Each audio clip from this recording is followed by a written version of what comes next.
Hello and congratulations for being around for my very first YouTube video. My name's Eliza, I'm 32 years old. I live in Highbury with my fiance.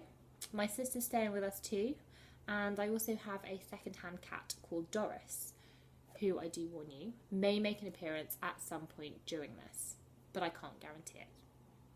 Anyway, I decided to set up this series of videos because I think I've been on a journey, and I'm still going through a journey that some of you may find interesting, and hopefully some of you may be inspired to do things differently in your life.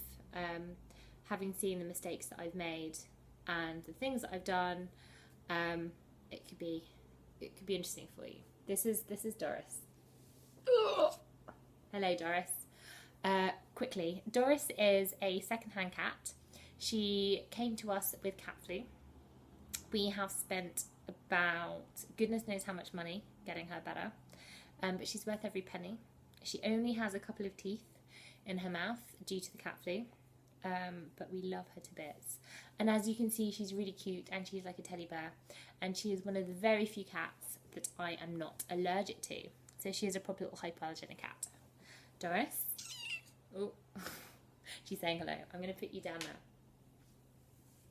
So, my journey, it's been an interesting one. I guess there comes a moment in everyone's lives, and I think it's something that either has already happened to you potentially, or it will happen to you in the future. And it is one of the inevitables, where you wake up one morning and everything in your life has changed. And I'm not talking about a change for the better.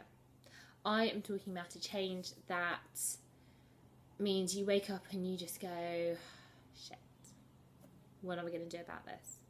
You are lucky if you can do stuff about this. And this is something that happened to me. There were two big things that happened to me last year.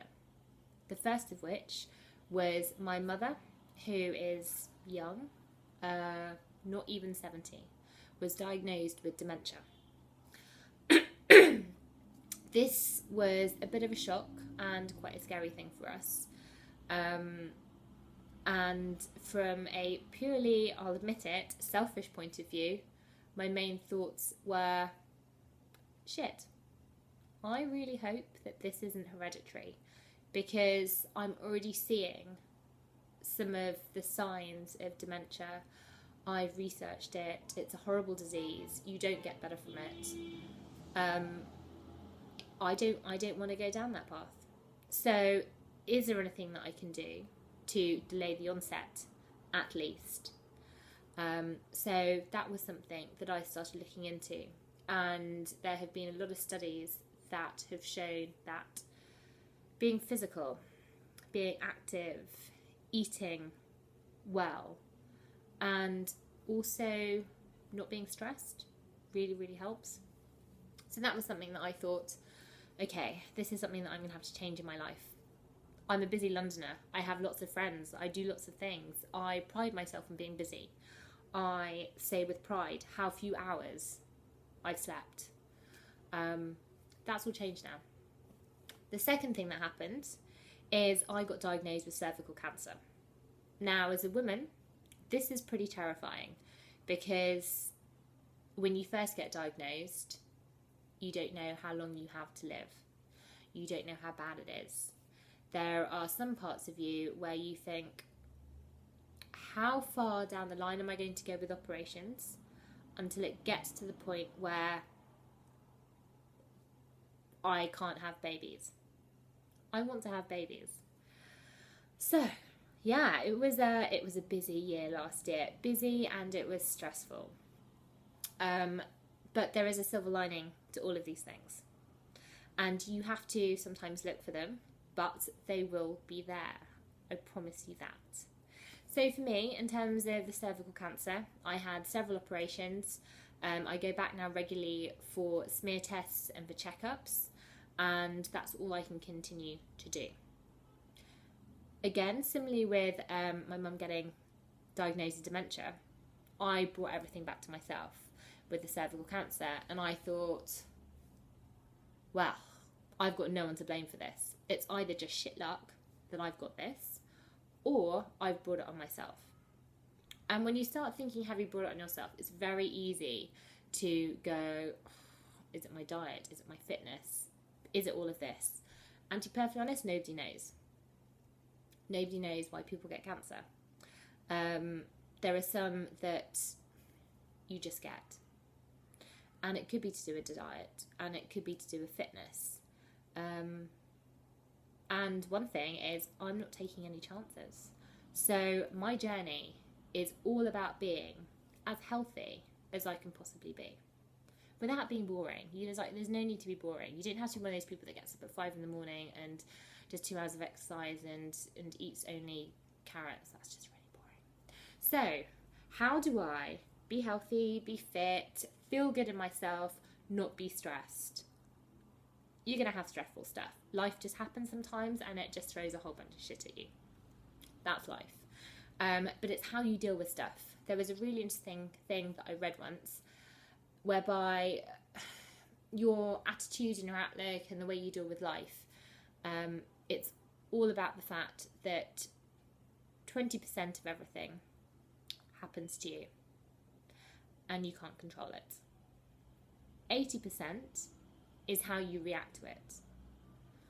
I want the 80% of how I react to stuff to be as stress-free and as positive as I can make it, without being one of those happy clappy people. You know the type. And so far it seems to be good. So that is what the rest of these videos are going to be taking you through. I've been blogging for myself under elizaflynn.co.uk, and I also recently started up healthylivinglondon.com, which is all about getting people to rethink health, fitness and nutrition. It's not just, about eating your 5 a day. It's about thinking about where your food comes from. It's about valuing the quality of your food over the price of it. Are the companies you buying stuff from, are they out there just to make a profit, or do they actually care about what they're making and their consumers? It's all about getting people to realise that health isn't optional. It has to be number 1 on your priority list. Otherwise, you are screwed. Nothing else matters. And I also thought that Healthy Living London should also be, because there's the word London in it, about London. How do you help busy Londoners, such as me, such as yourselves, live the best life in London with a busy lifestyle, with commitments, with work? And London is a completely different place to anywhere else.